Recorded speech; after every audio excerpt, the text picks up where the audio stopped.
Right, here we go. Compare the pair. Quick video. Compare the pair. Well, it's not really a pair, is it? There's a pair of pairs, or there's, well, it's not a pair if there's three, but you know, there could be one in the box, so there could be two pairs. Anyway, what I want to compare is, can you see it? I'm going to make this a short video. I'm not going to waffle on too much. Pretty well, let's get straight to the point. Don't waste your time reusing your hub, just get new ones. All right, I'm going. See ya. Well, see, that wouldn't work because you'd go, why? And you'd be having so many questions. So let's answer the questions in advance by waffling on a little bit, giving you information. So these are Prado front hubs. Let me ask you a quick question. Why do you reckon the bearing failed? Why do you reckon the bearing had play? Do you reckon there's any chance some water got in there? Well, let's talk about it, right? One of the seals, there's 3 seals you need to replace when you're replacing a front wheel bearing.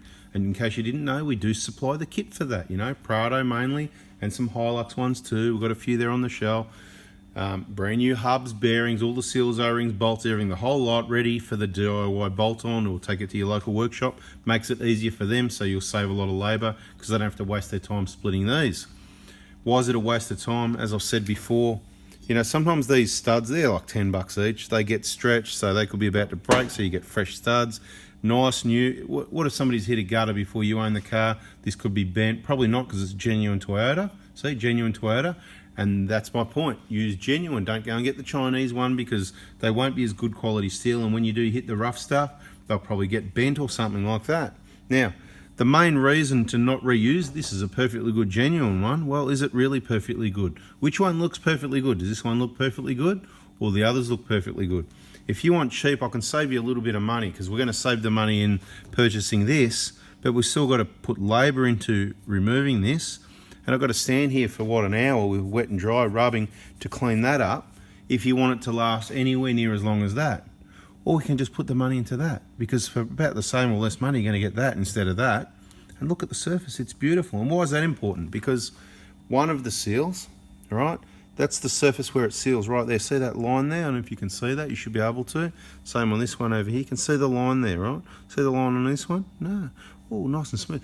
Brand new. Funny that. So you're going to spend all this money and put a brand new genuine bearing, and use genuine, because genuine, Japanese made, quality bearing, and we know which ones are the best because we've seen the different brands that, because genuine have used different brands, okay? They've used NSK, they've used Koyo, whatever.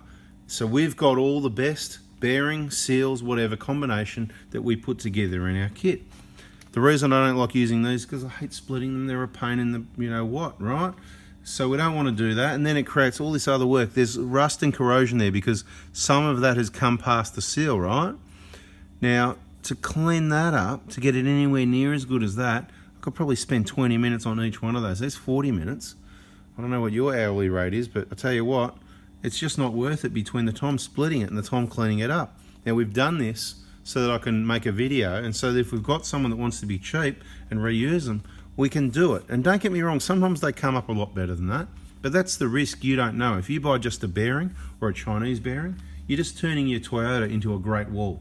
So we're already up to 3 minutes. See the information, you've got to get it in your head. You've paid for a quality product, Toyota engineering, and then 10 or 15 years down the track when it's time to do some maintenance, because you've saved all this money on wheel bearing repacks, because these are non-serviceable, the bearing that goes on here. So instead of repacking it every 40,000, costing you a few $100, a couple $100 or so in labour or bearings and grease and seals or whatever, you know, a few $100, you know, for the pair or something, you've saved all that money every 40,000 Ks. It comes to 200,000 Ks, and what, you've got to spend $1,000 for a pair of them, all assembled, ready to go, bolt on, bada bing, and you got another 200,000 Ks? I don't know, it's a no-brainer. So we're going to fluff around with this? Not really. We're going to fluff around on this set because we got them. We're going to do it in our spare time, but time's still money. Spare time, I could go and watch a movie, you know. I could go full driving. We could go on a bit of a trip somewhere. Could go get a coffee, you know, whatever. I don't drink coffee, but whatever people do, right? You know, people do things, you know. Some guy went 14 places in 3 days, mate. That's another story, but people get around, mate. 14 places in 3 days, mate. Lots of friends. Could be friends with benefits. I don't know what friends are. This friend, that friend. 14 places in 3 days. Anyway, I don't get around that much, really. But look, my point is, all right, you can see the point. That's clean and clear because that's where the bearing press is on. But here, really important area to have a clean surface so that rubber seal can seal up there. Anyway, It's another short video. I've waffled on a bit, but I needed to waffle on so you understand where I'm coming from and all the aspects of why you just go for a brand new and why you go for genuine this one and why you go for a genuine bearing. You know, I don't really care about the bolts, but there's some crappy bolts. I've seen some of these things, aftermarket Chinese bearings and bolts on and all assembled on eBay, El Cheap. So if you want to go get El Cheapo, hey, go for it, whatever. I'm here to help the people understand why poor man pays twice. You know, you want to do them every 40,000, or some of them are pressed together. It's quite funny. They don't even have the seal, right? So where the bearing, this seal we're talking about, forget about it. So this hub would suit them just fine because there's not even a seal there. Their belief is there's a seal built into the bearing. Well, it's not really, it's just a dust cover. It's not a seal. It's going to end up with full of water and dirt, and they're going to be getting changed. Like I said, 20, 30, 40,000 Ks getting changed all over again. Some of the cheap seals, they don't last. Some of the cheap bearings, they don't last.